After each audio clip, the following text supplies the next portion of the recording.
ব্যক্তি থেকে পরিবার, সমাজ থেকে রাষ্ট্র, দেশ থেকে বিশ্ব, সবকিছুর চালিকায় রাজনীতি। তাই রাজনীতির 10 দিক নিয়ে রাজকাহন, সাথে আমি নাজনীন মুনি আছি আর নিবেদন করছে জিপিএচ ইস্পাত।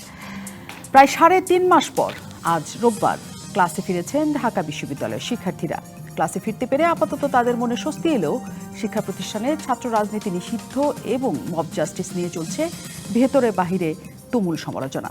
জানা গেছে, শিক্ষার্থীদের দাবির মুখে দেশে অন্তত 19টি বিশ্ববিদ্যালয়, 4টি সরকারি কলেজ এবং 10টি সরকারি মেডিকেল কলেজ সহ মোট 30টি শিক্ষা প্রতিষ্ঠানে ছাত্র রাজনীতি নিষিদ্ধ করা হয়েছে। এর মধ্যে 27টিতে ছাত্র রাজনীতির পাশাপাশি শিক্ষক এবং কর্মকর্তা কর্মচারীদের রাজনীতিও নিষিদ্ধ হয়েছে। সাধারণ শিক্ষার্থীদের বড় অংশ ক্যাম্পাসে লেজুর ভিত্তিক ছাত্র রাজনীতি বন্ধের দাবি জানালেও ছাত্র সংগঠনগুলো এর বিপক্ষে। তারা বলছে, ছাত্র রাজনীতির নামে দখলদারি এবং সন্ত্রাসের বিরুদ্ধে আলোচনা হতে পারে, কিন্তু সব ধরনের ছাত্র রাজনীতি নিষিদ্ধের দাবি বিরাজনীতিকরণের অংশ।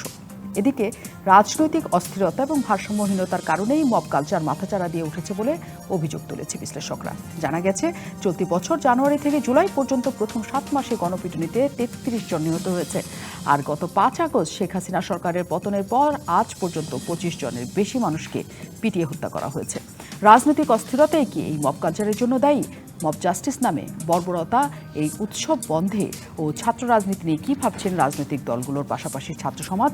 এই নিয়ে আলোচনায় আজ রাজকাহন স্টুডিওতে আছেন বিএনপির সাবেক সংসদ সদস্য ব্যারিস্টার রুমিন ফারহানা, আছেন বৈষম্য বিরোধী ছাত্র আন্দোলনের সমন্বয়ক নাজমুল হাসান এবং আছেন জাতীয় পার্টির সাবেক সংসদ সদস্য এবং অতিরিক্ত মহাসচিব ব্যারিস্টার শামীম হায়দার পাটোয়ারি। এবং দর্শক, আপনারা আছেন আমাদের সাথে এই অনুষ্ঠানে। অনেক ধন্যবাদ আমাদের সাথে যুক্ত হওয়ার জন্য এবং অতিথিদেরকে স্বাগত জানাই, কৃতজ্ঞতা। আমি শুরু করতে চাই নাজমুলকে দিয়ে। নাজমুল হাসান, অনেক ধন্যবাদ, আপনি আমাদের সাথে আছেন। আজ বিশ্ববিদ্যালয় খুলেছে, ক্লাস ছিল আজ? আজকে ক্লাস ছিল না আমার, আমি বাসার বাইরে ছিলাম, যার কোনো ক্লাসে যেতে পারি নাই। তবে বিশ্ববিদ্যালয় খোলার কারণে খুব আনন্দিত বোধ করছি। অনেকদিন পর ক্যাম্পাসে শিক্ষার পরিবেশ ফিরে আসছে, শিক্ষার্থীরা আনাগোনা বাড়ছে, এটা আগের একটা চরিত্র ফিরে আসছে। সেই চরিত্রের মধ্যে কি কোনো শঙ্কা বা কোনো রকমের সামনে কোনো ঝুঁকি, আশঙ্কা, কোনো কিছু কি বোঝা যাচ্ছে, এরকম কিছু ছায়া? আসলে ক্যাম্পাস খোলার পর সবার মধ্যে একটা উচ্ছ্বাস রয়েছে, পাশাপাশি একটা সংকটের জায়গায় রয়েছে যে আমাদের বিদ্যমান ছাত্র রাজনীতি বিষয় এবং পাশাপাশি আমরা মব জাস্টিস নামে যে বিষয়গুলো বিভিন্ন জায়গায় দেখতে পাচ্ছি। কিছুদিন আগে আমরা দেখতে পেয়েছি ঢাকা বিশ্ববিদ্যালয়ের ফজলুল হক হলে এক ভারসাম্যহীন এক যুবককে মব জাস্টিসের মাধ্যমে মব ক্লিন করা হয়েছে। সেখানেও এই শিক্ষার্থীদের মনে একটা বিষয় রয়েছে।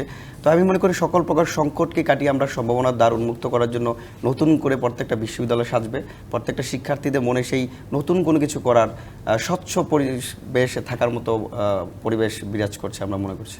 ঢাকা বিশ্ববিদ্যালয় সহ ছাত্র রাজনীতি বন্ধ হয়েছে 29টি বিশ্ববিদ্যালয়, এটা কি আপনারা গ্রহণ করেছেন নাকি মনে করেন যে রাজনীতি চলা উচিত? আসলে এটা নিয়ে শিক্ষার্থীদের চিন্তা করা উচিত, তারা আসলে কী চায়। প্রথম কথা হচ্ছে ছাত্র রাজনীতি বন্ধ করা এবং ছাত্র রাজনীতি লেজুর ভিত্তিক ছাত্র রাজনীতির বিষয়টা দুইটা। এবং আমরা যে বিগত 17 বছর দেখে আসছি ছাত্র রাজনীতি মানি ছাত্রলীগের সন্ত্রাসী কার্যক্রম, কিন্তু আসলে কি ছাত্র রাজনীতি মানি ছাত্রলীগের সন্ত্রাসী কার্যক্রম? আমরা একটা বিষয় স্পষ্ট করতে চাই, আমরা বিগত সময় যে গণরম গেস্টরুমের নির্যাতন দেখেছি সেটা দেখতে চাই না, বিগত সময় যে দখলদারিত্ব রাজনীতি দেখেছি সেটা দেখতে চাই না, বিগত সময় যে টেন্ডারবাজি, হলের চাঁদাবাজি থেকে শুরু করে ফাও খাওয়া, অনেক লাখ লাখ টাকা ক্যান্টিন মালিকগুলো এখনও পাচ্ছে ছাত্রলীগের নামদারি যারা ছাত্র রাজনীতি করতো তাদের কাছ থেকে। আমরা এরকম একটা পরিবেশ চাই না, আমরা ক্যাম্পাসগুলোতে শিক্ষার সুষ্ঠু পরিবেশ চাই।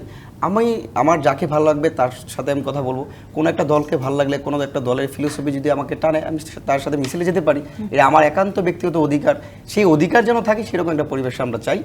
তবে দলীয় রাজনীতি এবং লেজুর ভিত্তিক যে রাজনীতিগুলো আছে, ক্যাম্পাস হবে স্বাধীন এবং স্বতন্ত্র। স্বাধীন এবং স্বতন্ত্র যে সকল সংগঠনগুলো আছে তারা স্বাধীনভাবে যদি কার্যক্রম করার মতো পরিবেশ থাকে, তাহলে লেজুর ভিত্তিক ছাত্র রাজনীতি নিষেধ বিষয়ে আমরা একমত আর কি। লেজুর ভিত্তিক রাজনীতি যেটা, মানে যদি এরকম রাজনৈতিক দলের অংশই তো ছাত্র দল, ছাত্রলীগ, শিবির বলেন, ছাত্র ইউনিয়ন বলেন, সবাই তো বড় দলগুলিরই তারা অংশ, তারা রাজনীতি করতে পারবে কি পারবে না, এটার স্পষ্ট কোনো উত্তর কি আছে আসলে আপনাদের কাছে? আসলে ক্যাম্পাসগুলো কি দলের রাজনীতির এখানে কোনো প্রকাশ আছে? সংগঠনগুলো কাজ করবে ক্যাম্পাস ভিত্তিক। ক্যাম্পাসে যদি ক্যান্টিন পরিষ্কার করার দরকার হলে ক্যান্টিনের জন্য বিদ্যমান কোনো কাজ দরকার তারা কাজ করবে। আর ক্যাম্পাস রিলেটেড শিক্ষার্থী বান্ধব যে কোনো সংগঠনই কাজ করতে পারে, কিন্তু এটা কোনো একটা দলীয় দাসত্ব বা লেজুর ভিত্তিক না। আমরা এই জায়গাতে স্পষ্ট যে ক্যাম্পাসগুলোতে হবে স্বাধীন এবং স্বতন্ত্রভাবে। প্রত্যেকটা সংগঠনের শিক্ষার্থীরা যদি মনে করে তারা স্বাধীনভাবে কাজ করতে পারে ক্যাম্পাসে, সেই বিষয়ে আমাদের কোনো নাই। তবে আমরা চাই যেমন সুস্থ দ্বারা রাজনীতির চর্চা করতে, আমরা চাই না ক্যাম্পাসগুলোতে বইটার মেধাবী শিক্ষার্থী আবরা ফাদের মতো কারো লাশ না পড়ুক। আমরা লাশের রাজনীতি চাই না, আমরা মেধা চর্চার রাজনীতি চাই ক্যাম্পাসগুলোতে। এবং সবচেয়ে ভালো হিসেবে মনে করি প্রত্যেকটা বিশ্ববিদ্যালয় কলেজ ক্যাম্পাসে ছাত্র সংসদ নির্বাচনের মাধ্যমেই শিক্ষার্থীরা তাদের প্রতিনিধি নির্বাচিত করুক, তার মাধ্যমে তাদের মতামতগুলো প্রকাশ করতে পারবে। ছাত্র সংসদ নির্বাচন হলগুলোতে তো সবাই উঠেছে এখন মোটামুটি। হ্যাঁ, অনেক। সেখানে কি ছাত্রলীগ, ছাত্রদল, শিবির এই পরিচয় কেউ উঠেনি না, সাধারণ সবাই ছাত্র হিসেবে? সাধারণ শিক্ষার্থী হিসাবে এবং যারা নিয়মিত শিক্ষার্থী তারাই হলগুলোতে উঠেছে। আচ্ছা। এটা অনেক বছর পর বাংলাদেশে আবার দেখতে পেয়েছে যে সাধারণ শিক্ষার্থীরা সেখানে উঠেছে। অনেক ধন্যবাদ। আমাদের সাথে ব্যারিস্টার শামীম হায়দার পাটোয়ারি আছে। অনেক ধন্যবাদ, আপনি আমাদের সাথে যুক্ত হয়েছেন। সিদ্ধান্তটা আসলে বৃহস্পতিবার এসেছে যে ছাত্র রাজনীতি আপাতত বন্ধ, তবে বড় বড় সকল বিশ্ববিদ্যালয় না, ঢাকা বিশ্ববিদ্যালয় তার অন্যতম, আপনি জানেন 29টির মতো জায়গায় বন্ধ হয়েছে। এটা এই সময়কালে আসলে ঠিক সিদ্ধান্ত কিনা? এরকম সিদ্ধান্ত শুধু এই সময়ের চিন্তা করে তো নিলে হবে না। ঢাকা বিশ্ববিদ্যালয়ের ইতিহাস হচ্ছে 1921 সাল থেকে। তার আগে ঢাকাবাসীর সৃষ্টিটাও একটা রাজনীতি। বঙ্গভঙ্গ যখন রদ করা হলো, তার কনসোলেশন হিসেবে মুসলমানদের বলা হলো তোমাদেরকে একটা ইউনিভার্সিটি দেওয়া হবে, তখন ঢাকা বিশ্ববিদ্যালয় তৈরি করা হলো। তো ঢাকা বিশ্ববিদ্যালয়ের ব্যাপারে বলতে গেলে আমি খুব বায়াস, কারণ আমার বাল্যকাল কেটেছে ওখানে। 1981 সাল থেকে আমার বাবা ঢাকা বিশ্ববিদ্যালয়ের টিচার ছিল। ঢাকা বিশ্ববিদ্যালয়ে একসময় পড়ালেখা হতো না, সবাই এরকম একটা রাউন্ড টেবিলে বলছিল। তখন ঢাকা বিশ্ববিদ্যালয়ের একজন শিক্ষক দাঁড়িয়ে বললো যে ঢাকাবাসীর মাঠে যে গরুটা ঘাস খায় সেও অনেক জ্ঞানী। তো ঢাকা বিশ্ববিদ্যালয়ে রাজনীতি থাকবে না, এটা দীর্ঘমেয়াদে দেশের জন্য কোনো ভালো সিদ্ধান্ত হবে না। কারণ দেশের অসংখ্য জায়গা, অসংখ্যবার, অসংখ্য সরকার কনজিউম করে ফেললেও ঢাকা ভার্সিটি কনজিউম করতে পারেনি। ঢাকা ভার্সিটি সামহাও সাথে ঢাকা কলেজে যুক্ত থাকতো, সাথে ইডেন কলেজে যুক্ত থাকতো, সব মিলেই কিন্তু একটা পরিবারের মতো ছিল এক সময়। এখন জানি না কি আছে। ঢাকা বিশ্ববিদ্যালয়ে কোনো অন্যায়ের প্রতিবাদ করলে সরকার নতজানু হতে বাধ্য হয়েছে অসংখ্যবার। 52 ভাষা আন্দোলন এবং এই কোটা আন্দোলনও তো সেখান থেকে সেখান থেকে শুরু হলো। এক্স্যাক্টলি ওই অপরাজয় বাংলা যেখানে আমরা ক্লাস করেছি একসময়, আমি ঢাকা বিশ্ববিদ্যালয়ে অল্প সময় ছাত্র ছিলাম, ওখান থেকে ভাষা আন্দোলন শুরু হলো। ওখান থেকে আপনার 66-র আন্দোলন শুরু হলো, 70, 71-এর প্রাথমিক ধারণা, ইভেন এরশাদ স্যারের বিরুদ্ধে যে আন্দোলনটা ঢাকা বিশ্ববিদ্যালয় ভিত্তিক ছিল, মূলত ঢাকা বিশ্ববিদ্যালয় থেকেই হয়েছে। তো সেই জায়গায় যদি রাজনীতি না থাকে, আমাদের টার্গেটটা কি? যে ভবিষ্যতে কোনো সরকার যেন নির্বাচন ব্যবস্থাকে আত্মস্থ করতে না পারে, কন্ট্রোল করতে না পারে এবং লেভিয়াতান হতে না পারে। তা লেভিয়াতান হওয়ার পথে যে কয়েকটি বাধা তার আছে, তার মধ্যে একটা হচ্ছে ঢাকা বিশ্ববিদ্যালয়। তবে একটা বিষয় হতে পারে যে একদম লেজুর ভিত্তির রাজনীতি সেখানে হবে না, কিন্তু রাজনীতি হবে। একটা লোক বলতে পারে না যে আমি ছাত্র দল করি, একটা লোক বলতেই পারে আমি ছাত্র শিবির করি, আমি ছাত্র সমাজ করি, কিন্তু একেবারে দলীয় কাঠামোতে নিয়ে গিয়ে দলীয় প্যানেলে ভোট করা এবং সেই ভোটের ভিত্তিতে হলে ছাত্র উঠানো এবং ভোটকে মাথায় রেখে অমুককে উঠানো, অমুককে বের করে দেওয়া, এগুলো ছিল বিগত সময়ের খারাপ জিনিস। তার জন্য ঢাকাবাসীর রাজনীতি বন্ধ হতে হবে এমনটা আমি মনে করি না। গত 5-4 দিনে আমি খুব দুঃখের সাথে দেখছি অনেকগুলো গ্রটক্স মিসক্যারেজ অফ জাস্টিসের ঘটনা ঘটছে। একটা হচ্ছে ঢাকা বিশ্ববিদ্যালয়ে একটা ছেলেকে পিটিয়ে মেরে ফেলা হলো নির্মমভাবে, এবং কেউ এগিয়ে আসলো না। এবং আমি ভিডিও দেখলাম তার হাতের মধ্যে লাঠি দিয়ে কিভাবে, অর্থাৎ ঢাকাবাসীর ছাত্ররা কে পাগল আর কে চোর এটুকু বুঝতে পারলো না। আর চোর হলে আপনি মারবেন, ডাকাত হলে আপনি মারবেন, খুনি হলে আপনি এভাবে মারবেন। ফান্ডামেন্টাল একটা ফল্ট এখানে হলো। জাহাঙ্গীরনগর বিশ্ববিদ্যালয়ে তাই হলো। শাহজালাল বিশ্ববিদ্যালয়ে দেখলাম সমন্বয়করা ভিসিকে ওত নিচ্ছে, যদিও পরে সেটা একটা এক্সপ্লেনেশন দেওয়া হয়েছে। দৃষ্টিকটু, তীব্র দৃষ্টিকটু। এর মধ্যে হিল ট্র্যাক্সে 3 দিন ধরে আজকে অবরোধ, গতকালকে রিপোর্টে দেখলাম 4 জন মারা গেছে। এগুলো তো খুবই অশনি সংকেত।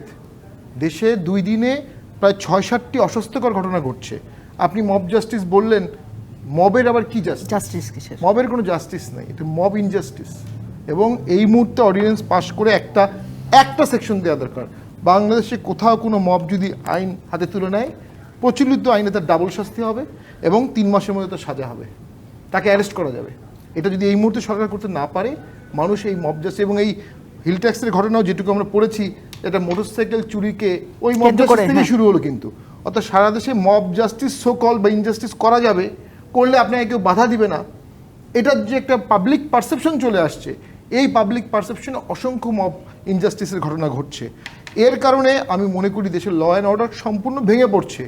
একটা সরকার যদি ল এনফোর্স করতে না পারে, কন্ট্রোল এনফোর্স করতে না পারে, অ্যাডমিনিস্ট্রেশন অফ জাস্টিস যদি ঠিক রাখতে না পারে, তাহলে ডেফিনেটলি সেই সরকার অন্য রিফর্মগুলো কীভাবে করবে?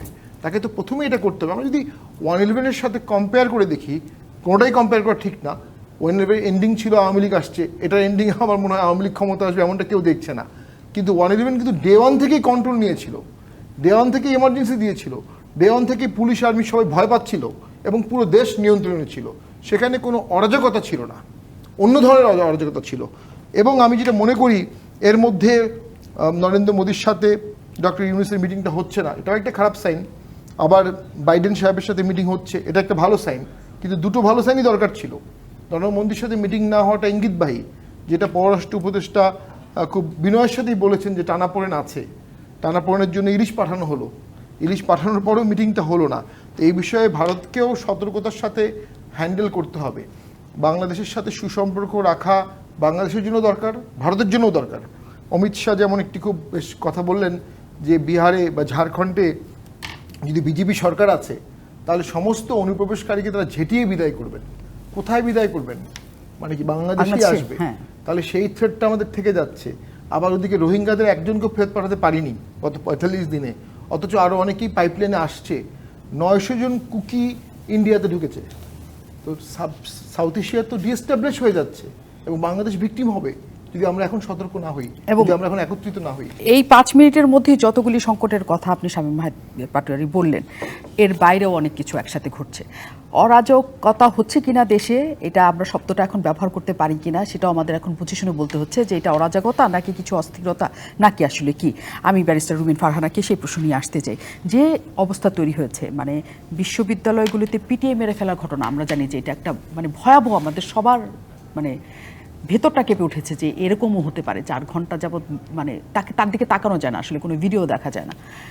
এই পর্যায়ে যখন ছাত্ররা পৌঁছায়, বিশ্ববিদ্যালয়ের ছাত্ররা, সেখানে ছাত্র রাজনীতি বন্ধ করা হয়েছে, কিন্তু সংগঠন করতে পারবে সবাই। যেমন বৈষম্য বিরোধী ছাত্র আন্দোলন তারা করতে পারবে, ছাত্রদল ছাত্রলীগ করতে পারবে না, বা শিবির যেতে পারবে কি পারবে না সেটার একটা ব্যাপার আছে। এখানে একটা প্রশ্ন হয়ে আসছে যে বৈষম্য বিরোধী ছাত্র আন্দোলন যেহেতু এককভাবে একটু শান্তিপূর্ণভাবে এই দেশের সংস্কার কাজে তারা অংশ হিসেবে কাজ করছে, কাজে বিশ্ববিদ্যালয়ে কোনো রকমের আপাতত তারা চাইছে না, এই কারণে ছাত্র রাজনীতি বন্ধ হতে পারে, একটা আলোচনার জায়গা আছে। আপনার মতামত জানতে চাই যে আসলে এই পর্যায়ে কেন এই সিদ্ধান্ত? আগে আমি প্রশ্ন করব, ছাত্র রাজনীতি বলতে আমরা কি বুঝি? 1952 সালে আমার বাবাকে ঢাকা বিশ্ববিদ্যালয় থেকে বহিষ্কার করে দেয়া হয়। উনি ম্যাট্রিকে স্ট্যান্ড করেছেন, ইন্টারমিডিয়েটে স্ট্যান্ড করেছেন। পরে উনি যেহেতু ঢাকা বিশ্ববিদ্যালয় থেকে বহিষ্কার করা হলো, ঢাকা কলেজ থেকে বিকম পরীক্ষা দিয়ে ফার্স্ট ক্লাস ফার্স্ট হয়েছেন। কেন ওনাকে ঢাকা বিশ্ববিদ্যালয় বহিষ্কার করলো? কারণ উনি 52 ভাষা আন্দোলনের সঙ্গে সরাসরি সম্পৃক্ত ছিলেন। উনি মেইন সংগঠক, 144 ধারা ভঙ্গের পক্ষে। He was the first person who raised his voice. সেই কারণে তার ছাত্রত্ব বাতিল করা হয়। সেটাও ছাত্র রাজনীতি। আবার কয়েক বছর আগে আবরার ফাহাদকে ঠান্ডা মাথায় সারা রাত ধরে পিটিয়ে পিটিয়ে হত্যা করা হয়েছে, নাম দেয়া হয়েছে ছাত্র রাজনীতি। দুটো ছাত্র রাজনীতি কি এক নয়। আপনি সন্ত্রাস করবেন, আপনি দলের তকমা গায়ে লাগিয়ে পিটিয়ে মারবেন, আপনি দলের তকমা গায়ে লাগিয়ে 100টা ধর্ষণ করে সেঞ্চুরির কেক কাটবেন, আপনি দলের তকমা গায়ে লাগিয়ে যাচ্ছে তাই করবেন, গণরুমে নিয়ে সাধারণ ছাত্রদেরকে বিভৎসভাবে নির্যাতন করবেন, নতুন স্টুডেন্ট যারা আসে তাদেরকে আপনি র্যাগিংয়ের নামে যা তা করবেন, তাকে শারীরিক এবং মানসিকভাবে পঙ্গু করে ফেলার জন্য যথেষ্ট। সেটার নাম যদি ছাত্র রাজনীতি হয়, কোট আনকোট, যদি সেটা ছাত্র রাজনীতি হয়, এই রাজনীতি এখনই নিষিদ্ধ করা উচিত। আর যদি 52-তে যেই ছাত্র রাজনীতি দেখেছি, 69-এ যেই ছাত্র রাজনীতি দেখেছি, 71-এ যেই ছাত্র রাজনীতি দেখেছি মুক্তিযুদ্ধে, আমরা 90-এর যেই গণ অভ্যুত্থানে ছাত্র রাজনীতি দেখেছি, সেটা যদি ছাত্র রাজনীতি হয়ে থাকে, বাংলাদেশের সুস্থ ধারার রাজনীতির জন্য নিশ্চয়ই ছাত্র রাজনীতির প্রয়োজন। সেটা আলাদা করবেন কিভাবে? আলাদা করব কিভাবে বোঝা যাবে যে তারা করবে না? যতদিন পর্যন্ত এই নিশ্চয়তাটা বড় বড় দলগুলো দিতে না পারবে যে তাদের সংগঠনের কোনো নেতা বা ছাত্র নেতা কোনো রকম কোনো অরাজকতা, অন্যায়, অবিচার, নির্যাতন, ফৌজদারি অপরাধ ইত্যাদির সঙ্গে যুক্ত যেই মুহূর্তে হবে, সেই মুহূর্তে স্পট অ্যাকশন নেবে দলগতভাবে এবং ফৌজদারি কার্যবিধিতে তার বিরুদ্ধে ব্যবস্থা নেবে। এই রকম পরিবেশ যতদিন পর্যন্ত বিশ্ববিদ্যালয় তৈরি না করতে পারছি আমরা, এটা তো আসলে পারস্পরিক জেন্টলম্যান এগ্রিমেন্ট, পারস্পরিক মিউচুয়াল রেসপেক্ট, শ্রদ্ধা এবং বিশ্বাসের উপর নির্ভর করে। এটা তো আসলে কেউ এগ্রিমেন্ট ওভাবে করতে পারবে না। এটা একটা আনসিন রেসপেক্ট এবং বিশ্বাসের ব্যাপার। এই বিশ্বাসটা যতদিন তৈরি না হচ্ছে, আমার মনে হয় স্থগিতই থাকুক ছাত্র রাজনীতি। এবং অরাজকতার কথা যেটা বলছিলেন, 3টা অরাজকতা একদিনে হয়েছে। একটা হয়েছে ঢাকা বিশ্ববিদ্যালয়ে চোর সন্দেহে তাকে পিটিয়ে মারা হয়েছে। একটি হয়েছে জাহাঙ্গীরনগর বিশ্ববিদ্যালয়ে ছাত্রলীগের একজন সদস্যকে পিটিয়ে মারা হয়েছে। আরেকটা হচ্ছে বগুড়াতে, সেটাও গরু চোর সন্দেহে মারা হয়েছে। আমরা গরু চোর বা, আমি প্রথমে একটা কথা ক্লিয়ার করি, কাউকে হত্যা করলেও আপনি মারতে পারেন না, আইন নিজের হাতে নিয়ে এটা করতে পারেন না আপনি। তারপরের ফেজে আসি, আপনি $1 বিলিয়ন বিদেশে যে পাচার করেছে এস আলম, তাকে কিন্তু আপনি সালাম করবেন। হ্যাঁ, 40,000 কোটি টাকা বন্দরিন যেই সালমান এফ রহমান, তাকে একবার কাছাকাছি দেখতে পারলে কিন্তু আপনার জীবন ধন্য। আপনার দেশ থেকে শেয়ার বাজারে যারা কয়েক হাজার কোটি টাকা লোপাট করে দিয়ে আপনাকে পথে বসিয়েছে, ফর এক্সাম্পল, তাকে আপনার মেয়ের বিয়েতে একটা কার্ড পাঠাইতে পারলে কিন্তু আপনারা একেবারে অস্থির হয়ে যান। আর একটা জুতা চোর, পুরনো স্যান্ডেল, গরু চোর, সেটার উপরে আপনারা আপনাদের সেই বঞ্চনা, ক্ষোভ, রাগ, প্রতিদিনকার যেই নানান অন্যায় দেখতে দেখতে না, আমাদের মানুষ তো আমরা, আমাদের ভেতরে নানান রকম নেগেটিভ ইমোশনস জমা হতে থাকে। সেইটার ভেন্টিলেট আপনারা করবেন এরকম নিরীহ মানুষদের উপরে, তাই না? এবং আমি এখানে বলবো 1.5 মাস পার হয়েছে, এই সরকার যদি এখনো law and order strictly control করতে না পারে, I think they should surrender, মানে তাদের কোনোখানে আর কি যারা পারবে তেমন মানুষদের হাতে দিয়ে আসলে সরে যাওয়া উচিত। Because enough is enough. 1.5 মাস কিন্তু অনেক লম্বা সময় মুন্নি। হ্যাঁ, আপনি রাস্তায় নামেন, ট্রাফিক কাজ করছে না, 20 মিনিটের রাস্তা 2 ঘন্টা, 2.5 ঘন্টা, সামটাইমস 3-3.5 ঘন্টা আমাদের রাস্তায় বসে থাকতে হচ্ছে। আমরা দেখতে পাচ্ছি গার্মেন্টের ইন্ডাস্ট্রিয়াল এরিয়াতে অশান্তি চলছে সমানে। আমরা দেখতে পাচ্ছি সংখ্যালঘু সম্প্রদায় দে আর নট হ্যাপি। আমরা দেখতে পাচ্ছি কিছুদিন আগে আনসারদের মধ্যে এক ধরনের অস্থিরতা। এখন পাহাড়ে পাহাড়ে আগুন জ্বলছে। আপনি এখন ডে 1 থেকে অস্থিতিশীলতা তৈরি, ষড়যন্ত্র, এই কথাগুলো আমরা কিন্তু শুনে এসেছি হাসিনা সরকারের সময়। শুনতে শুনতে উই আর টায়ার্ড। হাসিনাকে আমরা বিদায় করেছি, এখন যদি আপনিও সেই ষড়যন্ত্র তত্ত্ব নিয়ে আসেন, তাহলে আমরা আসলে কোথায় যাব? আপনার কাছ থেকে আমরা এটা শুনতে চাই না, আপনাদের কাছ থেকে আমরা এটা শুনতে চাই না। আপনাদের স্বরাষ্ট্র উপদেষ্টা আছে, আপনাদের জনপ্রশাসন উপদেষ্টা আছে, জনপ্রশাসন আরেকটা সেক্টর যেখানে হাতাহাতি হয়ে গেছে ডিসি নিয়োগে। মানে আপনি কোন দিকে তাকাবেন? ডাক্তারদের মধ্যে কিছুদিন আগে মারামারি হয়েছে, তো আপনি আসলে কোন সেক্টরটার দিকে তাকাবেন? বাট দ্য ফ্যাক্ট রিমেইনস, আপনাকেই সমাধান করতে হবে। ষড়যন্ত্রের ঘাড়ে দোষ দিয়ে আসলে পার পাবেন না, পার্শ্ববর্তী দেশ ভারতের ঘাড়ে দোষ দিয়ে আসলে আর পার পাওয়া যাবে না, কারণ মানুষ এখন একটা law and order situation settle দেখতে চায়। কিন্তু আপনি যে কথাটা বলছেন যে হ্যাঁ আপনাদের এখান থেকে তাহলে চাইতে হবে, সরে দাঁড়াতে হবে, কারণ আপনারা পারছেন না, কিন্তু এখন এই পরিস্থিতিতে 1.5 মাসের মাথায় আসলে সরে দাঁড়ানো, নতুন কাউকে এনে চেষ্টা করা নতুনভাবে, মানে এটা আসলে কেমন করে সম্ভব? এটা পুরোটাই একটা আমরা জটিল ধাঁধার মধ্যে পড়ে গেছি কিনা। আমি আগে আমাকে একটা প্রশ্ন উত্তর দেন, বাংলাদেশ কি এখন সংবিধান অনুযায়ী চলছে নাকি বাংলাদেশ এখন সংবিধান নাই? এই প্রশ্নটাও যদি সুরাহা হয় তাহলেও বুঝতে পারবো। এই প্রশ্নের উত্তর আপনারা দুজন ব্যারিস্টার আছেন আমার কাছে, আমি বিরতির পর বরং জানতে ফিরি। আমন্ত্রণ আরও একবার জিপিএস ইস্পাত নিবেদিত রাজকাহনে। আজ আমরা আলোচনাতে আছি, আবারও আলোচনায় ছাত্র রাজনীতি প্রসঙ্গ নিয়ে, এবং বিরতিতে যাওয়ার আগে প্রশ্ন উঠেছিল এবং রুমিন ফারহানা করেছিলেন যে এখন সংবিধান দিয়ে দেশ চলছে নাকি সংবিধানের আলোকে নাকি স্থগিত আছে। কি বলছেন? দুইটা প্রশ্ন আমি জানতে চাই। আমার প্রশ্ন খুব পরিষ্কার, বাংলাদেশ কি এখন যে কারেন্ট সংবিধান সেটা অনুযায়ী বাংলাদেশ চলছে, নাকি এটা একটা বিক্ষোভের ফলে একটা নতুন সরকার, বিপ্লবের সরকার? বিপ্লবের সরকার মানে তো আসলে আগের আইন, আগের সংবিধান সব শেষ, তাহলে কি এখন নতুন সংবিধান রচিত হবে? এই একটা প্রশ্ন। এই প্রশ্নটা নিয়ে আমি আপনার কাছে আসবো। আমি ব্যারিস্টার শামীম হায়দার পাটোয়ারির কাছ থেকে আসি বরং। এই প্রশ্নটার উত্তর কি শামীম হায়দার পাটোয়ারি দিতে পারেন? আসলে সরকার কেমন করে চলছে? সবশেষ বললেন রুবিন ফারহানা, আসলে সবশেষ হলে দেশ চলে না।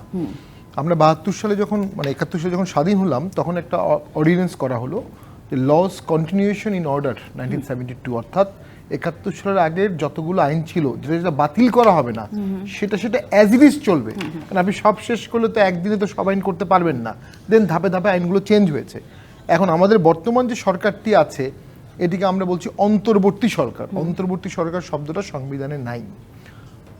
প্রফেসর ডক্টর ইউনূসের মতো একজন জগৎবিখ্যাত হিমালয় পর্বত প্রমাণ ব্যক্তিত্ব এখানে প্রধান উপদেষ্টা হিসেবে আছেন, প্রধান উপদেষ্টা শব্দটাও সংবিধানে নাই।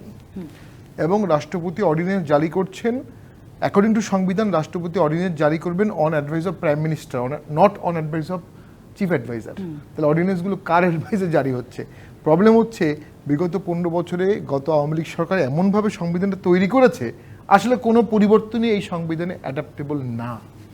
কিন্তু এটা তো সাংবিধানিক সরকার, আমি তো একদিনের জন্য সংবিধান ছাড়া সরকার চিন্তা করতে পারবো না। এটা মানবাধিকার ফলো করতে হবে, আমাদের ব্যালেন্স অফ পাওয়ার ফলো করতে হবে এবং সাংবিধানিক কাঠামোতেই সরকারকে চলতে হবে। সেজন্য আমি পত্রিকায় দেখলাম যে সরকার একটা অন্তর্বর্তী অর্ডিন্যান্স করার চিন্তা ভাবনা করছে, যেটা কিছুটা সাময়িক কভার আপ দেবে। নাও দ্য মুড কোশ্চেন ইজ, সংবিধানকে আমরা রাখবো না নতুন সংবিধান করব? আমি ব্যক্তিগতভাবে মনে করি যদি এই সরকার একটু দীর্ঘদিন থাকে, তার একটা হ্যাঁ না ভোট না করলে তার ম্যান্ডেটের ঘাটতি তীব্রভাবে রয়ে যাবে। একটু দীর্ঘ সময় মানে হয়তো বা 1 বছর 6 মাস, আমি 3 মাসের পরে 6 মাস, 6 মাসের পরে বেশি থাকলে, কারণ 6 মাস পর্যন্ত আপনার সংবিধানে পারমিসিবল। হ্যাঁ, 6 মাসের বেশি হলেই আপনি কিন্তু অ্যাজ পার সংবিধান 6 মাস একদিন হলেই আপনি সংবিধানে ব্যত্যয় ঘটাচ্ছেন এবং সেই ব্যত্যয়টা 7 খ অনুযায়ী মৃত্যুদণ্ডপ্রাপ্ত আসামির মতো অপরাধ হতে পারে অ্যাকর্ডিং টু বর্তমান সংবিধান। তো সংবিধানের বিভিন্ন অনুচ্ছেদগুলো বাতিলের জন্য একটা হ্যানা ভোট হতে পারে। যেহেতু সংসদ নাই, আপনি কি করে বাতিল করবেন? অর্ডিন্যান্স দিয়ে তো বাতিল করতে পারবেন না, এটা 72 সাল থেকে নিষিদ্ধ করা আছে যে অর্ডিন্যান্স দিয়ে আপনি সংবিধান বাতিল করতে পারবেন না। তবে বিভিন্ন সময় সেনা শাসকটা যখন আসছিল জিয়াউর রহমান এবং এরশাদ, তারা সংবিধানে একটা ক্রান্তিকালীন অধ্যাদেশ ঢুকিয়েছিলেন, ইমার্জেন্সি ইন্টারমিডিয়েট প্রসিডিউর, যেটা পরবর্তীতে ABM খায়রুল হক সাহেব বাতিল করে দিলেন এবং জাস্টিস শামসুদ্দিন চৌধুরী মানিক 7th অ্যামেন্ডমেন্ট বাতিল করে দিলেন। কিন্তু এটা প্রভিশন ছিল যে CMLরা যখন আসতেন, ওনারা এসেই সংবিধানে বা যাওয়ার আগে সংবিধানে তারা একটা অধ্যায় দিয়ে দিতেন যে আমার এই সময়ের যে আইনগুলো হয়েছে সেগুলো সাংবিধানিক বৈধতা পেল। নাও এখন যেটি হতে পারে একটি হ্যানা ভোট, যার মাধ্যমে এই সরকার তার টেনুর ঠিক করতে পারে, যার মাধ্যমে এই সরকার বলতে পারে এই অনুচ্ছেদগুলো আমরা সংবিধান থেকে বাদ দিলাম এবং এই অনুচ্ছেদগুলো আমরা আনতে চাচ্ছি। এখন এই অনুচ্ছেদগুলো আসবে কিভাবে পার্লামেন্ট ছাড়া? এটার তো কোনো সমাধান নাই। তখন অন্তর্বর্তীকালীন একটা আদেশ প্রেসিডেন্ট দিতে পারে, পিও বলি আমরা এটা, যতদিন পর্যন্ত সাংবিধানিক ক্রাইসিস চলছে বা নতুন সংবিধান আসছে না বা নতুন সাংবিধানিক অ্যামেন্ডমেন্ট আসছে না, ততদিন পর্যন্ত রাষ্ট্রপতি পিও অর্ডার দিয়ে পরবর্তী সংসদ হওয়ার আগ পর্যন্ত কিছু কিছু জিনিস চালাতে পারবেন। দেন আসেন, যদি বিএনপির মতো দল সরকারকে টাইম না দেয়, জামাতের মতো দল সরকারকে সময় না দেয়, জাতীয় পার্টি সময় না দেয়, সরকার কাদের নিয়ে সংস্কার করবে? সময় তো আলোচনা করেই নিতে হবে। দেন আইনগত বৈধতার জন্য একটা হ্যানা ভোট হতে পারে এবং যত অ্যামেন্ডমেন্টেই সরকার করবে ইভেনচুয়ালি পরবর্তী সংসদে এটাকে র্যাটিফাই করতে হবে একদম, এবং সেটাও একটা পলিটিক্যাল কমিটমেন্ট লাগবে, কনসেনসাস লাগবে এবং সংসদেই সেটা পাশ হতে হবে সকলের মতামত অনুযায়ী, যতদিনই তারা থাকুক, যেভাবেই থাকুক, যা কিছুই তারা করুক। নাজমুল হাসানের কাছে আমি আসতে চাই। সরকারের একটা অংশ আপনাদের বলা হয়ে থাকে বৈষম্য বিরোধী ছাত্র আন্দোলনকে, যে আপনার প্রেশার গ্রুপ হিসেবে কাজ করেন, আবার আপনাদের তরফের 2 জন আছে সরকারে এখনো পর্যন্ত, কাজে বলা যায় সরকারের একটা অংশ আপনারা। রুমিন ফারহানা যে কথাটা বললেন যে যা কিছু হচ্ছে সকল জায়গায় আমরা এখনো 1.5 মাসের মধ্যে এমন কিছু দেখিনি যে স্বস্তির জায়গাটা আসবে, বরং প্রতিনিয়ত আমরা নানা ধরনের অরাজকতা দেখছি। এটা কি ব্যর্থ শব্দটা অনেক বড়, এখানে বলা যায় না। 1.5 মাসের মধ্যে যা কিছু হচ্ছে সেটা নিয়ে আপনারা কি সন্তুষ্ট আসলে, নাকি অনেক কিছু করার ছিল করতে পারছেন না? আচ্ছা, প্রথমে হচ্ছে রুমিন ফারহানা আপা যে কথাটা বললেন যে 1.5 মাসে এমন কিছু করে নাই, এবং তাদের সক্ষমতার জায়গাতে প্রশ্ন তুলেছেন এবং তাদেরকে বলেছে প্রয়োজনে সরে যান, যারা পারবে তাদেরকে দিয়ে যান। আসলে এই কথাটা নিয়ে আমার মনে হচ্ছে তাদের আসলে বিএনপির শীর্ষ নেতৃবৃন্দ বা বিএনপির মধ্যে বিশাল বড় একটা দল, তাদের আসলে অনেক বেশি ধৈর্য রাখা দরকার। শেখ হাসিনা ছাত্র নাগরিক অভ্যুত্থান পরবর্তী বাংলাদেশকে যে অবস্থা রেখে গেছে, পুলিশ প্রশাসন একদম নাই, শেখ হাসিনা আজ্ঞাবহ যারা ছিল তারা সবাই পালিয়ে গেছে, অর্থনীতি একদম ডেস্ট্রয় করে দিছে, প্রত্যেকটা জায়গায় পোশাক শিল্প থেকে শুরু করে প্রত্যেকটা জায়গায় ডেস্ট্রয় করে দিছে। আপনার যে একটা অভ্যুত্থান পরবর্তী একটা সরকার, সেই সরকার কিন্তু এটা জনগণের সরকার, ছাত্র, কৃষক, শ্রমিক, মেহনতি মানুষ, শিক্ষক, আইনজীবী, বুদ্ধিজীবী সকলের ঐক্যমতের ভিত্তিতে এবং সবার স্বতঃস্ফূর্ত অংশগ্রহণের মাধ্যমে কিন্তু একটা অভ্যুত্থান হয়েছে। সেই অভ্যুত্থানের সরকার এটা কিন্তু বিএনপি থেকে শুরু করে প্রত্যেকটা দলের উচিত এই সরকারকে সাপোর্ট দেওয়া, দেশের সাথে 18 কোটি মানুষের স্বার্থে। এখন আমরা মানে এই কোশ্চেনগুলো অনেক বেশি মনে হয় যে আমরা 16 বছর কথা না বলতে এত কিছু পাই নাই না পাইতে, যার কারণে হ্যাঁ, আপনারা হয়তো বলেন 16 বছর সবার মাঝে এরকম যে 16 বছর এত কিছু পাই নাই, আমাকে 16 দিনে করে দিবে। এখন দেখেন আমরা যে এই 8ই আগস্ট যখন ডক্টর ইউনূস স্যারের সরকার আসছে, অন্তর্বর্তীকালীন সরকার, এর পরবর্তী আপনি ধাপগুলো দেখেন, আমরা সাম্প্রদায়িক দাঙ্গার সৃষ্টি করার চেষ্টা করতে দেখতে পেয়েছি, সেগুলো আমাদের হ্যান্ডেল করতে হয়েছে, গভর্নমেন্ট হ্যান্ডেল করছে। পাশাপাশি 56 লাখ মানুষ কুমিল্লা 14 গ্রাম, তারপরে ফেনী, লক্ষ্মীপুর, বন্যায় সব খাগড়াছড়ি 56 লাখ মানুষ পানি বন্ধু। ঠিক সেই সময় আমরা দেখতে পেয়েছি একটা দল থেকে বলতেছে আপনারা নির্বাচনের রূপরেখা দেন, আপনাদের সরকারের রূপরেখা দেন। এই কথাগুলো আমাদের মাঝে একটু ভিন্ন বা একটা বার্তা দেয়। আমাদের এই যে একটা গভর্নমেন্ট আসছে, এরপরে বিভিন্ন ধরনের একটা সমস্যা তৈরি হচ্ছে, এগুলো কিন্তু ফেস করতে হচ্ছে। তো সুতরাং আমার মনে হয় যে আরো এর মধ্যে আমরা দেখতে পেয়েছি আনসারদের একটা বিদ্রোহ তৈরি করার চেষ্টা করা হচ্ছে। বিকাল 4টায় তাদের সব দাবি মানা হয়েছে, কিন্তু সেখানে স্বেচ্ছাসেবক লীগের এক নেতা বাবুল নামে, তিনি তার নেতৃত্বে পুরো সচিবালয় ঘেরাও করা, সেগুলোকে মোকাবেলা করতে হচ্ছে। এখন সকল কিছু আবার রিফরমেশন করা, আবার সুন্দর করতে একটু তো সময় লাগবে নিশ্চয়ই, এবং এই সময়টা অবশ্যই প্রাপ্য নতুন সরকারের। রাজনৈতিক দলগুলির কথা বাদ দিলাম, আপনি যেটা বলছেন যে এটা তো আসলে ছাত্র জনতার সরকার, জনগণ সর্বোচ্চ ম্যান্ডেট দিয়ে তাদেরকে পাঠিয়েছে যে তারা এই সময়টার মধ্যে একটা দেশটাকে সুষ্ঠুভাবে পরিচালনা করবেন। কিন্তু জনগণের জীবনের নিরাপত্তাটাই তো সবচেয়ে বড় কথা, যে আমি বেঁচে থাকবো, আমাকে কেউ পিটিয়ে মেরে ফেলবে না, আমি রাস্তা দিয়ে যাওয়ার সময় আমাকে কেউ গুলি করে মেরে ফেলবে না, আমাকে চোর সন্দেহে, ডাকাত সন্দেহে বা ছাত্রলীগ সন্দেহে আমাকে মুহূর্তের মধ্যে শেষ করে ফেলবে না। এটা হচ্ছে জীবনের মানে একটা মৌলিক অধিকার, ন্যূনতম অধিকার, যে আমার জীবনের ইয়েটা আছে। জনগণ কি সেই স্বস্তিতে আছে, এটা আপনার মনে হয়? দেখুন, যে অভ্যুত্থানের পরবর্তী সময় যখন প্রশাসন ছিল না, তখন কিন্তু শিক্ষার্থীরা ট্রাফিকের কাজ করেছে এবং মোটামুটি ঠিক ছিল। এখন আস্তে আস্তে পুলিশ তাদের কর্তব্যের জায়গায় আসছে, সেক্ষেত্রে তবে আমাদের যে প্রত্যাশিত একটা জায়গা, কারণ অভ্যুত্থান পরবর্তী বাংলাদেশের সবাই বাংলাদেশের নতুন বাংলাদেশ দেখতে চায়, সেখানে নিরাপত্তা থাকবে। তবে আমরাও সেই বিষয়ে কনসার্ন যে আমাদের কাঙ্ক্ষিত যে নিরাপত্তার যে বিষয়টা সেটা পাচ্ছি না, যার কারণে মূলত মব ভায়োলেশন হচ্ছে, জাস্টিস যেটা হতে পারে না। সেখানে কি আপনাদের সহায়তা করছে না কেউ? কারণ এই মুহূর্তে আমরা এটা জানি মাঠে একটা অংশ শেখ হাসিনার প্রেতাত্মা যারা আছে বাংলাদেশে এখনো, তারা তো অবশ্যই বিভিন্নভাবে চাচ্ছে এই সরকার যেন ফাংশন না করে। আইন শৃঙ্খলা বাহিনীতে যারা কাজ করতে আছে, তার অনেক আছে যারা এখনো দায়িত্ব আসে নাই। তখন এখন আসলে আমি মনে করি আমরা গভর্নমেন্টকে বলি, কারণ আমরা তো তাকে বসায় দিছি, সমালোচনা করা যাবে না এরকম না। তাদের যে জায়গায় গ্যাপ আছে, লিমিটেশন আছে বা সীমাবদ্ধতা আছে, সেগুলো নিয়ে আমরা প্রশ্ন তুলছি, কথা বলছি। নিশ্চয়ই নাজমুল, একটা কথা আমাদের কাছে সবচেয়ে বেশি গুরুত্বপূর্ণ, সেটা হচ্ছে এই সরকারকে সহায়তা করার জন্য জনগণ যেমন আছে, রাজনৈতিক দলগুলো বলছে প্রতি মুহূর্তে তারা সহায়তা করবে, মাঠে এখনো সেনাবাহিনী আছে, যৌথ বাহিনী আছে, সবাই আছে, কিন্তু মানে ঠিক কোথায় যেন আমাদের মনে হচ্ছে কেউ নাই। মানে এই বোধটা কেন? মানে এটা কি আসলে এই যে জায়গাতে দেখেন ট্রাফিকের যে দায়িত্বে কাজ করছিল, গতকালকে দেখলাম সে ছিনতাই করতে একজন ছিনতাইকারীকে ধরছে, তাকে ছুরিকাঘাত করছে। মানে পুলিশের মধ্যে একটা যে মানুষ, আপনি যেটা বললেন যে সহযোগিতা করছে, একটা পক্ষ আমরা শুনতে পাচ্ছি সহযোগিতা করার জন্য, আরেকটা পক্ষ দেখতে পাচ্ছি দুর্নীতি করতেছে, চাঁদাবাজি করতেছে, লুটপাট করছে, অগ্নিসংযোগ করতেছে। এরাও তো এই দেশেরই মানুষজন, তারাও কি সহযোগিতা করছে না? তারা করার সময় তারা মনে করে এটা যৌক্তিক, 16 বছর এটা হয়েছে, আমরা এখন করতে পারি, মানে তাদের উত্তরটাও কিন্তু এরকম, বা এতদিন তো কোথাও বলেন নাই, বা এতদিন তো কিছু হন নাই। কিন্তু 16 বছর যা কিছু হয়ে গেছে তা যদি এখনো আমরা দেখতে থাকি, তাহলে তো সেটা তো অবশ্যই নাই। এই যে ঢাকা বিশ্ববিদ্যালয়ে পিটিয়ে হত্যা করা, জাহাঙ্গীরনগর বিশ্ববিদ্যালয়ে হত্যা করা, আবার খাগড়াছড়িতে যে পাহাড়ের সমস্যা, সেখানেও কিন্তু পিটিয়ে হত্যা করা, যে বিষয়গুলো আছে, আমরা তো অবশ্যই চাই আইন শৃঙ্খলা পরিস্থিতি স্বাভাবিক একটা পরিস্থিতি, আমরা প্রত্যেকটা মানুষ নিরাপত্তা নিয়ে বসবাস করি। সেই পরিস্থিতির জন্য আমরা বর্তমান সরকারকে আহ্বান জানিয়েছি, তাদের কাছে আমরা প্রশ্ন করছি, কেন এখনো আপনারা সেইভাবে কাঙ্ক্ষিতভাবে সেই নিরাপত্তা নিশ্চিত করতে পারছেন না? আপনার যেখানে দুর্বলতা আছে, ব্যর্থতা জায়গাগুলো ফাইন্ড আউট করে দ্রুত সময়ের মধ্যে যেন আমরা নিরাপত্তা নিয়ে বাস করতে পারি, আমরা যেন নিরাপদ থাকতে পারি। সেটাই, কারণ আপনারা বলেছেন যে আপনারা প্রেশার গ্রুপ হিসেবে কাজ করছেন, কাজে আপনাদের কাছ থেকে সেই চাপটা আমরা অবশ্যই দেখতে চাই যে আপনারা সেটা করছেন। হ্যাঁ, ব্যারিস্টার রুমিন ফারহান, আপনি বলছিলেন যে হ্যাঁ সব আছে, তারপর আমাদের মনে হয় যে কোথায় যেন কি ঘাটতি। আমার সমন্বয়ক সহ আলোচক বললেন আমরা কথা বলিনি 15 বছর। ওনারা বোধহয় 15 বছর ঘুমিয়েছিলেন, টিভি খুললে দেখতে পারতেন কি পরিমাণ কথা আমরা বলেছি। শেখ হাসিনাকে কি পরিমাণ তুলাধোনা উনি ক্ষমতায় থাকার সময় করেছি, ওনারা বোধহয় মিস করে গেছেন। আচ্ছা, যাই হোক, একটা সরকার, কোন সরকার চায় না তার আমলে আনরেস্ট হোক, সেটা যেই হোক, আওয়ামী লীগ, বিএনপি, জাতীয় পার্টি, জামাত, সমন্বয়কদের সরকার, হোয়াটএভার, কেউ চায় না। কোনো সরকার চায় না তার আমলে ল অ্যান্ড অর্ডার সিচুয়েশন ডেটোরেট করুক। কোনো সরকার চায় না তার আমলে পাহাড়ে ঝামেলা হোক, মব জাস্টিস হোক, কিংবা পিটিএ মারা হোক, কিংবা আনসাররা এসে অভ্যুত্থান করুক, আন্দোলন করুক, কেউ চায় না। যদি সেটা সামাল দিতে না পারে, সেটাকে আমরা ইনকেপেবল সরকার বলি। যেই সরকারই হোক, আওয়ামী লীগ হলে আওয়ামী লীগ ইনকেপেবল, বিএনপি হলে বিএনপি ইনকেপেবল, উপদেষ্টা মহল হলে তারা ইনকেপেবল, তাই না? আপনার ইনকেপেবিলিটি যদি কন্টিনিউ করতে থাকে ফর ইনডেফিনিট পিরিয়ড, তাহলে মানুষ এমনি আবার পথে নামবে আপনাকে সরানোর জন্য। আমি এটা আগে ভাগে একটা সতর্কতা বললাম, দ্যাটস ইট।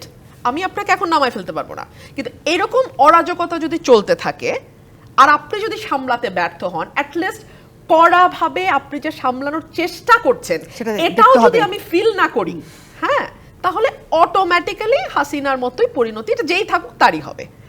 আচ্ছা, এখন দেখেন নিরাপত্তার কথা যেটা বলছিলেন, আমি খুব অনিরাপদ বোধ করি।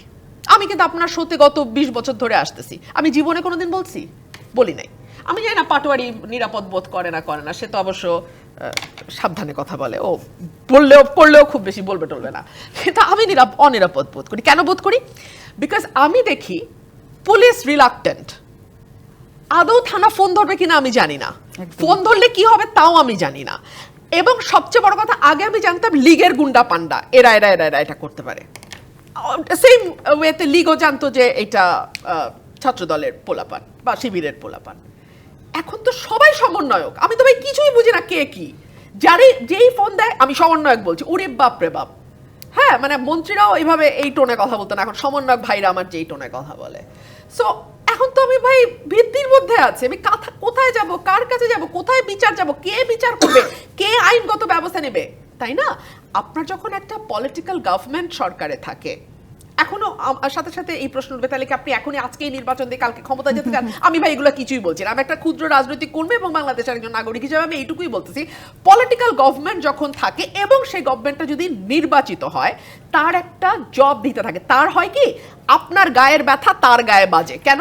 কারণ 5 বছর পরে যে আপনার কাছে তার যাইতে হবে ভোট, আর আপনি যদি আপনার ব্যথা যদি তার গায়ে না লাগে, তাইলে তো সে আর 5 বছর পর আপনার কাছে যাইতেও পারবে না, ভোটও চাইতে পারবে না। অর্থাৎ এই যে পারস্পরিক লেনদেন, এই সরকারটার সাথে আসলে আমাদের কোনো লেনদেন নাই।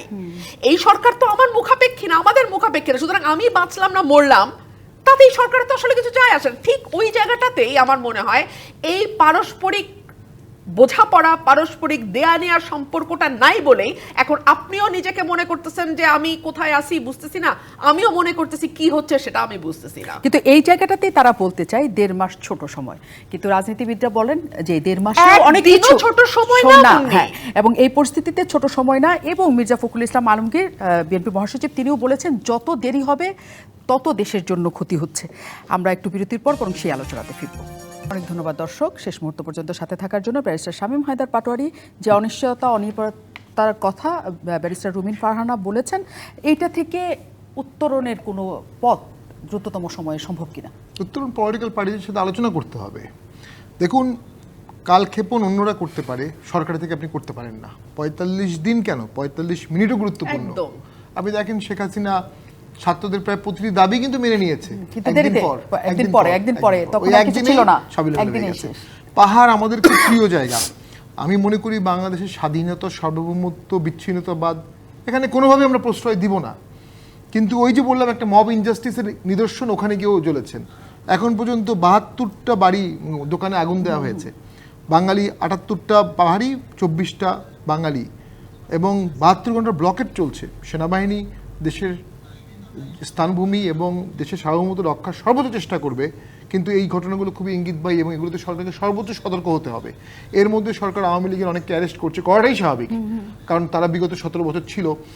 এম.এ. মান্নান সাহেব আমাদের খুব প্রিয় একজন এমপি, প্রিয় মিনিস্টার, আপাতমস্তক সৎ মানুষ হিসেবে জানি আমরা, এবং পায়ের নখ থেকে মাথার চুল পর্যন্ত সৎ একজন মানুষ। এবং যাদের আমরা জানি দুর্নীতির আখড়া, তাদের কিন্তু নাই গ্রেফতারের তালিকায়। কি মজা, আমরা মান্নানের মতো মন্ত্রীকে গ্রেফতার হতে দেখছি। উনি কিন্তু ওনার বাসায় সদর্প ছিলেন যে আমি কাউকে অন্যায় করব, আমি জানি ওনার এলাকায় উনি কোনো অন্যায় কখনোই করেননি, হয়তো আত্মীয়স্বজন করতে পারে।